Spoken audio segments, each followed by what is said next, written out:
I'm Hannah, a 28-year-old mom, 8 months pregnant with my second kid, living what I thought was a pretty normal life in suburban America. Picture this: a small house, a fridge covered in my daughter Ellie's drawings, and a group chat with my family filled with coffee memes and goofy holiday plans. We weren't the Brady Bunch, but we were tight Thanksgiving dinners, airport drop-offs, the works. My parents were the kind of grandparents who showed up with ice cream for Ellie, my 8-year-old, and my sister's 3 kids. My sister and I, not BFFs, but we swapped birthday gifts and family gossip like any siblings. I'm a freelancer, juggling deadlines and doctor's appointments, with my husband deployed overseas. Life was hectic but manageable until it wasn't. Last month, I had a routine OB visit that turned my world upside down. I'd been feeling off tightness, dizziness, pure exhaustion. My doctor's face went serious. "Hannah, I don't like these readings. You need to get to the hospital. Like now." I laughed it off at first because who has time for a crisis with groceries in the car and emails piling up? But she wasn't joking. They hooked me up to monitors and told me to stay put to keep my baby boy safe. Suddenly, I was alone, scared, and needed someone to watch Ellie, my sensitive kid who cries over book endings and says sorry to squash bugs. My parents lived 10 minutes away, already watching my sister's kids. They were my rock, or so I thought, lying in that hospital bed, hooked up to monitors beeping like a bad sci-fi movie. I felt like I was holding my breath not just for my unborn son, but for Ellie, my 8-year-old who was my entire world. She's the kind of kid who'd spend an hour organizing her colored pencils and whisper apologies to ants she accidentally stepped on. Ellie wasn't just sensitive. She was my heart, walking around in pigtails and sneakers, with my husband deployed halfway across the globe, and me stuck in this sterile room. I needed someone I could trust to take care of her. My parents were the obvious choice. They lived 10 minutes away in a cozy split-level house, the kind you see in every American suburb, with a minivan in the driveway and a fridge stocked with Capri Suns. They were already watching my sisters. 3 kids that week, rowdy, loud, but Ellie adored her cousins. When I called my mom from the hospital, her voice was warm, like a hug through the phone. "Honey, don't worry about a thing," she said. "Ellie's fine with us. You just focus on staying healthy for that baby." I choked up, relief flooding me. I trusted them completely. I mean, these were my parents, the ones who showed up to every school play, who kept a drawer full of Ellie's glittery artwork. I handed over my credit card before I was admitted, pressing it into my mom's hand. "For groceries, takeout, whatever she needs," I said. She waved it off with a laugh. "Don't be silly, Hannah. We've got this." For the first couple of days, everything seemed fine. Ellie called me each night, her voice bright as she told me about pancake breakfasts with extra syrup and how Grandpa let them watch Mona before bed. She'd giggle, saying she tucked my get well card under her pillow so her baby brother could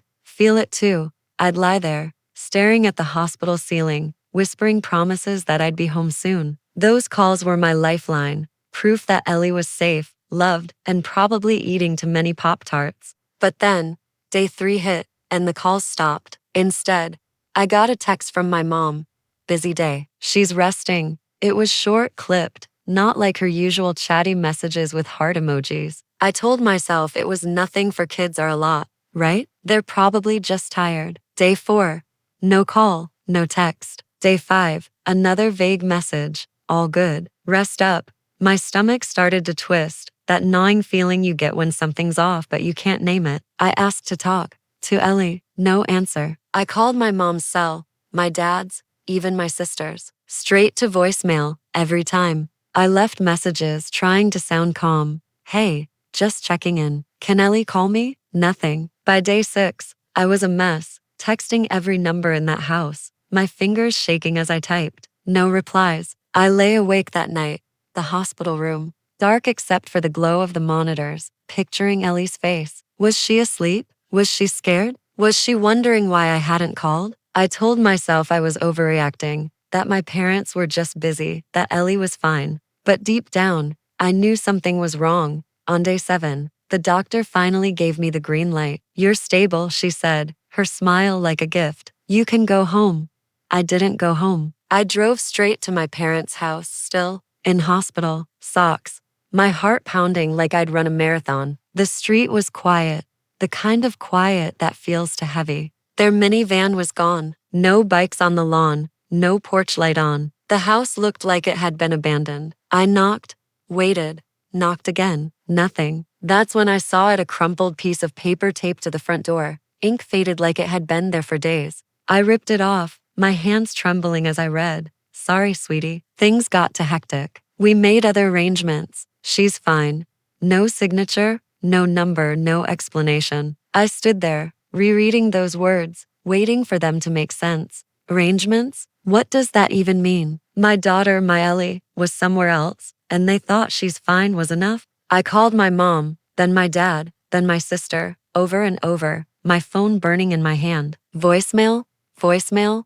Voicemail. My vision blurred, not from tears but from rage, from fear, from the sinking realization that the people I trusted most had left my little girl behind. The words on that crumpled note, sorry, sweetie. We made other arrangements, burned into my brain as I stood on my parents' empty porch, the silence of their dark house screaming louder than any explanation. My hands shook, not just from the cold, but from a gut punch feeling I couldn't name yet. Ellie, my 8-year-old, my kid who'd pack her stuffed cat and draw sparkly get well cards, was somewhere out there, handed off like an afterthought. I drove to the nearest Child Protective Services office, still in those flimsy hospital socks, my mind racing faster than the car. The woman at the desk confirmed my worst fear. Ellie had been dropped off at a foster home 4 days ago. No emergency contact, no signed forms, just left. They said she was safe, quiet, a little withdrawn. I nodded, but it felt like someone had ripped the air out of my lungs. Safe wasn't enough. She was my daughter,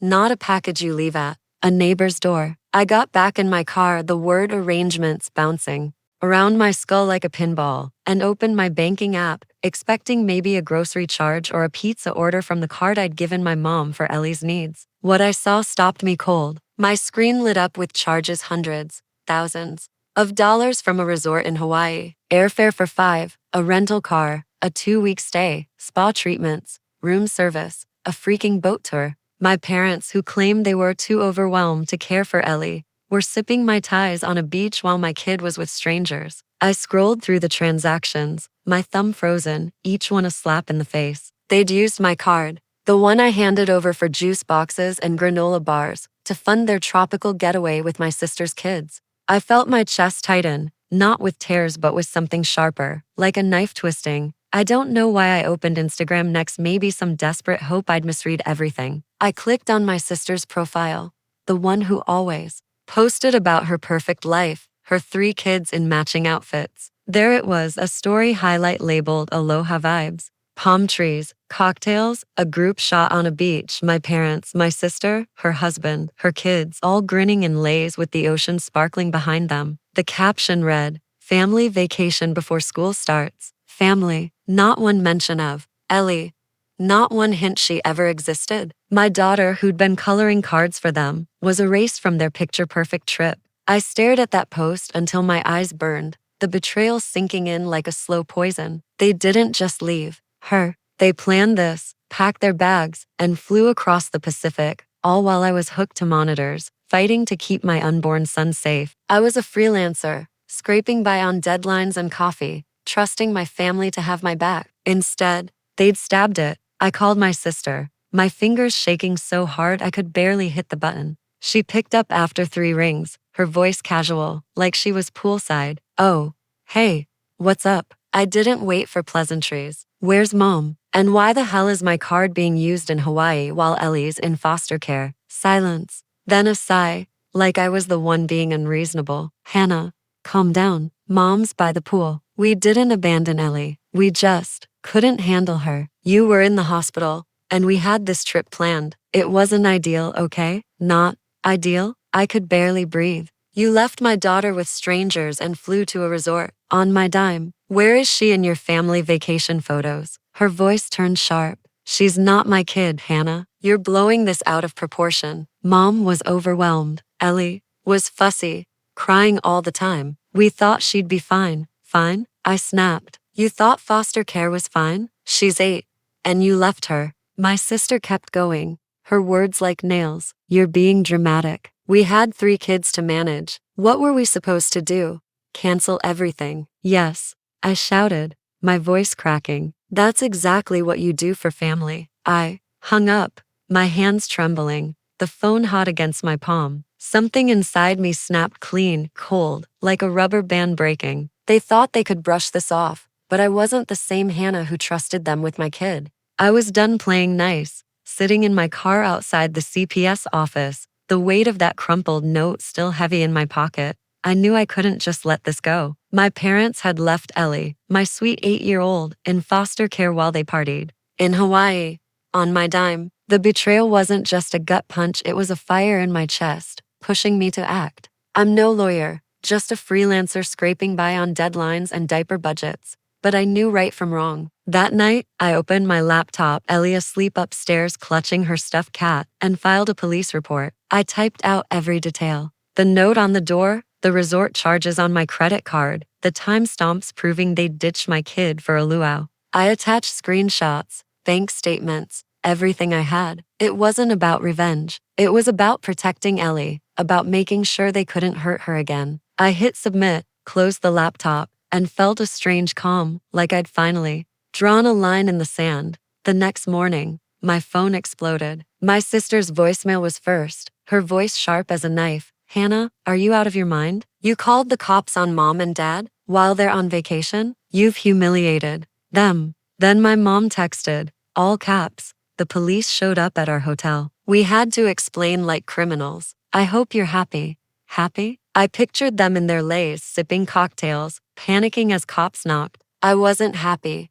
But I wasn't sorry either. They thought I'd stay quiet, the good daughter who'd take their excuses. They were wrong. My dad called next, his voice low, like he was scolding me for missing curfew. This is too far, Hannah. You're tearing this family apart. I didn't argue. I just hung up. I'd spent years keeping the peace, but not anymore, not when Ellie was crying herself to sleep, thinking she'd done something wrong. Then, they got creative. A bouquet of pink roses showed up at Ellie's school, a note from Grandma and Grandpa saying, "We love you, sorry." Her teacher called, confused, asking if she should keep them, toss them. I said, my voice steady, but my hands shaking. Next, my neighbor, Mrs. Kaplan, cornered me while I unloaded groceries. Your mom stopped by, she said, her smile tight. She's worried you're not thinking clearly. I laughed, bitter. Did she mention leaving my kid in foster care? Mrs. Kaplan's face fell, but the message was clear. My family was spinning their story, painting me as the unhinged one. The final blow came a week later. My phone buzzed with an unknown number. Miss Porter, this is Natalie from Child Protective Services, the voice said. My stomach dropped. We received an anonymous report claiming you're emotionally unstable, isolating Ellie. I knew who it was. My parents, my sister, they'd turned the tables, trying to make me the villain. I stayed calm, gave Natalie every document, hospital, records, Ellie's school counselor's number, the truth. She thanked me, said she'd follow up. I hung up, staring at Ellie's drawing on the fridge, a big yellow sun over our house. They thought they could break me, but I was done bending. I was fighting for my kid, and they had no idea what I was capable of. In the quiet of a late summer evening, Hannah sat at the kitchen table, her hands wrapped around a chipped coffee mug. The weight of the past year, Ellie's illness, the fractured ties with her extended family, the endless nights of worry had carved lines into her face. But tonight, something shifted. She and her husband, Tom, made a decision that felt like a lifeline. They would leave the city, with its suffocating memories, and move to a small town in upstate New York. A place where the air was cleaner, the streets quieter, and the past could be left behind.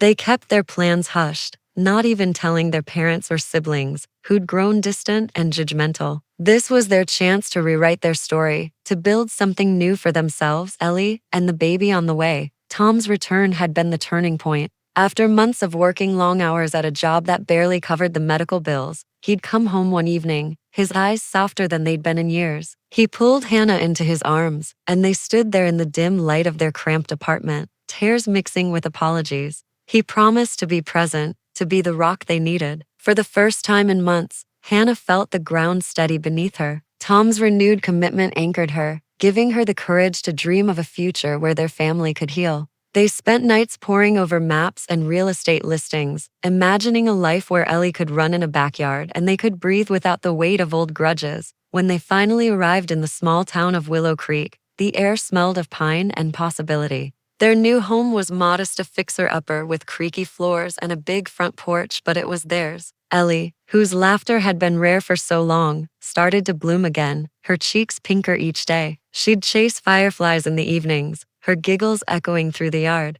Hannah, now visibly pregnant, felt a flicker of hope as she watched her daughter thrive. The new baby, due in a few months, was a promise of joy they hadn't dared to imagine. In Willow Creek, surrounded by rolling hills and neighbors who waved from their porches, the family found a fragile but growing sense of peace, a fresh start carved from resilience and love. As the sun dipped below the hills of Willow Creek, Hannah stood on her porch, watching Ellie chase her new puppy through the grass. The past felt like a distant storm, its thunder faded. Her parents faced justice fined heavily for child neglect and fraud, with a no-contact order that sealed their absence from her life. It wasn't revenge, just closure, a door shut so her family could move forward. Ellie's laughter, once a rare sound, now filled their home daily, her strength returning like spring after a brutal winter. The new baby, a chubby boy with Tom's eyes, brought sleepless nights, but also a joy that stitched their wounds. Their small house, with its leaky faucet and drafty windows, was a sanctuary of stability, built on love and grit. Hannah turned to the camera,